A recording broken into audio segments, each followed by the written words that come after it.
As we look at the wildest news stories and rumors you need to know, including a wrestler involved in a real altercation, terrible news for Liv Morgan, KAIRI SANE heartbroken over injury, is TKO really selling WWE? Is a shocking WWE return on the horizon? Vince McMahon is coming back to wrestling, and much more. Our first story looks at a wrestler involved in an altercation. Our top story today takes a look at reports relating to an altercation between MJF and a fan following AEW Grand Slam last night.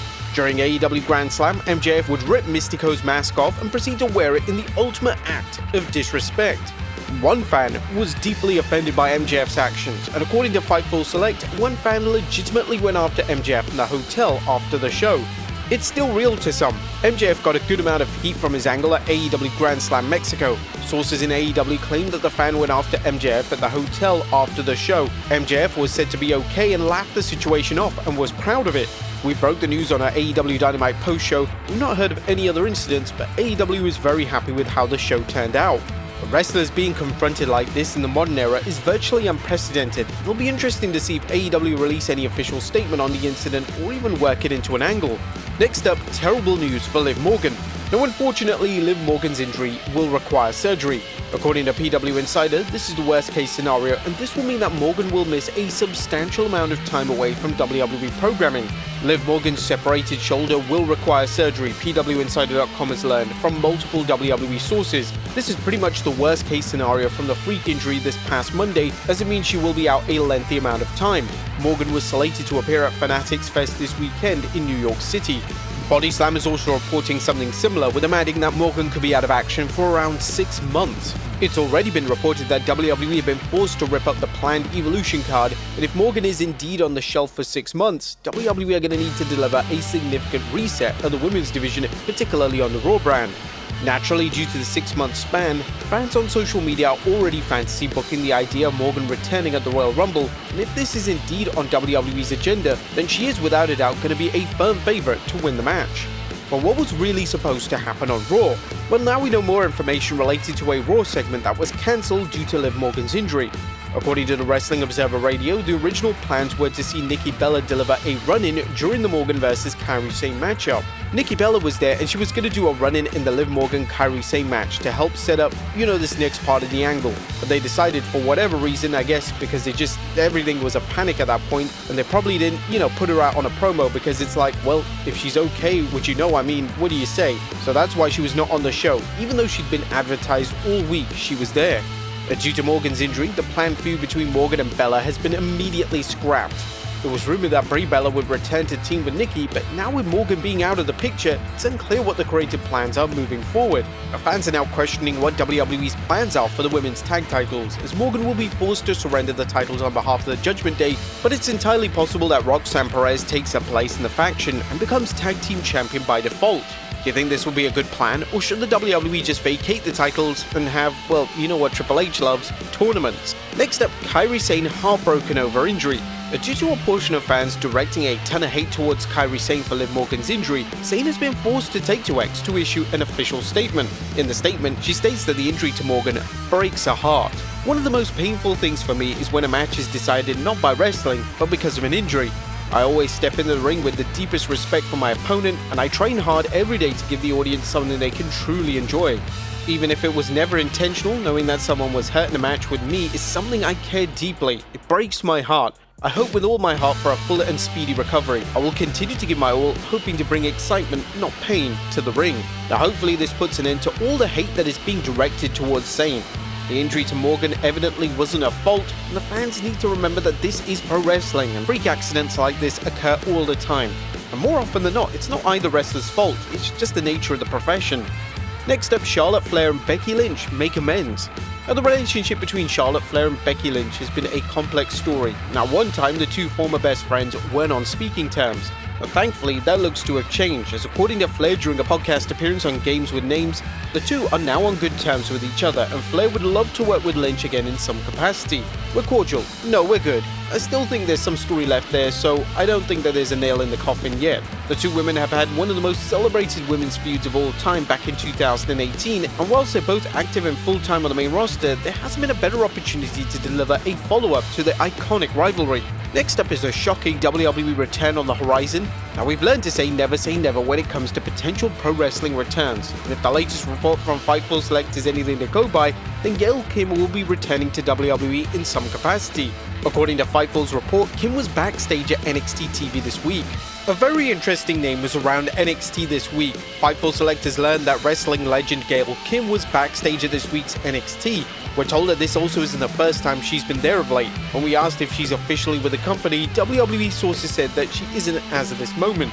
Gail Kim was fired by TNA Wrestling earlier this year, and it was expected to have immediate interest from companies and had people pushing for her in both AEW and WWE. We've heard that WWE has been interested in bringing her on board since she became available. The company has kept her presence at shows very quiet. Kim's personal issues with WWE from her two previous runs are well documented, and Kim previously ruled out a WWE return. However, a lot of the names that Kim had an issue with during her prior runs are no longer running WWE, so it will be interesting to see if this will influence her to sign with the company. Kim is considered by many to be one of the greatest female stars of all time, and her work in a backstage role for TNA in recent years has received unanimous praise. There's been a push from fans and fellow wrestlers to see more female representation in backstage roles, and Kim would certainly fit the bill. Next up, the real reason WWE changed a theme song. WWE fans weren't pleased with the company's call to change Jordan Grace's theme on NXT this week. In typical Def Rebel fashion, the new theme song is truly horrible, and according to Fightful Select, due to Grace owning the rights to her prior song, WWE wanted to change it and own the rights to her theme. The theme music that Jordan used in TNA in her early NXT run actually belongs to her, and she retains the rights to. However, that among other things led to change. We're told that especially in recent months, WWE's been adamant again about owning theme songs that are used. Beyond that, a change was necessitated within due to the sirens at the start of it. With Bron Breakker's theme already having sirens, and the natural family connection to Scott Steiner, that was given the priority. Now, even Grace herself would address the backlash via X, and she would urge fans just to try vibe with the song, which of course drew even more attention to how atrocious the new theme song actually is. Additionally, Fightful would also comment on the possibility of mainstream acts such as Metro Boomin producing WWE themes, and they stated that WWE's insistence on owning the tracks is a major hurdle. Metro Boomin has offered to do themes for WWE, as have some other mainstream acts, but has been more picky on owning the tracks in many cases. Unfortunately, there are no signs whatsoever that WWE have any interest in ditching Def Rebel, and it appears that producing strong, meaningful theme songs is the last thing on WWE's agenda in 2025. Next up, Bryan Danielson returns. Now it looks like Bryan Danielson may have changed his mind when it comes to his retirement.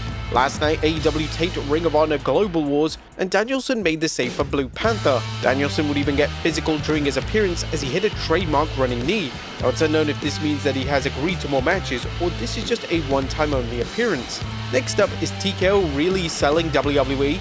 There's been rampant speculation in recent weeks that TKO could be looking to sell WWE. These rumors were even referenced in a recent Yahoo article, but at this stage, there doesn't seem to be any validity to the rumors. According to the Wrestling Observer Radio, TKO aren't looking to sell WWE, and they've even started to operate both UFC and WWE from the same office. The stories of him, Vince McMahon, somehow buying WWE, and I even saw a line in a story about how TKO is looking to sell WWE, and it's like, aside from that being denied all day, TKO has just saved between $100 million and $150 million by essentially removing so many jobs and things like that because they could operate UFC and WWE with the same office staff. This could certainly put an end to the rumors of Vince McMahon potentially buying back the company, but it seems that Vince McMahon is still looking to be in wrestling in some capacity. And Vince McMahon seems to have been forever removed from WWE since resigning in January 2024. Whilst there's still an ongoing lawsuit between himself and Janelle Grant, Vince still wants to be involved in sports entertainment in some capacity. Recently, Vince McMahon tried to purchase Bare Knuckle Fighting Championship, and this was also confirmed by the president David Feldman. He's a great guy, his whole team is great, but the timing wasn't right for us. He's Vince McMahon. If I were him, I'd want creative control too. He was awesome, very complimentary, and he was very serious to do business. However, the deal fell through, but it seems that many still believe that Vince McMahon will be involved in wrestling again sooner rather than later. On Justin Barrassa's Undisputed podcast, Barrassa mentioned speaking with several executives in combat sports and pro wrestling, the belief is that McMahon will ultimately find himself involved again in professional wrestling. Vince's new company, 14th and I, is being heavily involved with sports, media, and entertainment. However, could Vince McMahon once again see himself in the pro wrestling business? Would you want Vince McMahon coming back into wrestling? And finally, prayers for Will Ospreay. Our final story today shares some sad personal news related to Will Ospreay. Unfortunately, Ospreay revealed via X that his granddad had passed away, and he found out just as he landed in Mexico for AEW Grand Slam. Personal note, I landed in Mexico this morning at 3 AM. Once landed, I had a phone call from my mum telling me my granddad had passed this morning. Extremely close to my granddad, he was a bloody hero to me. Your love and support eased my pain. Thank you so much. Ospreay still managed to compete on AEW TV last night, which must have been extremely difficult. We're offering our condolences to Ospreay and his family during this difficult time.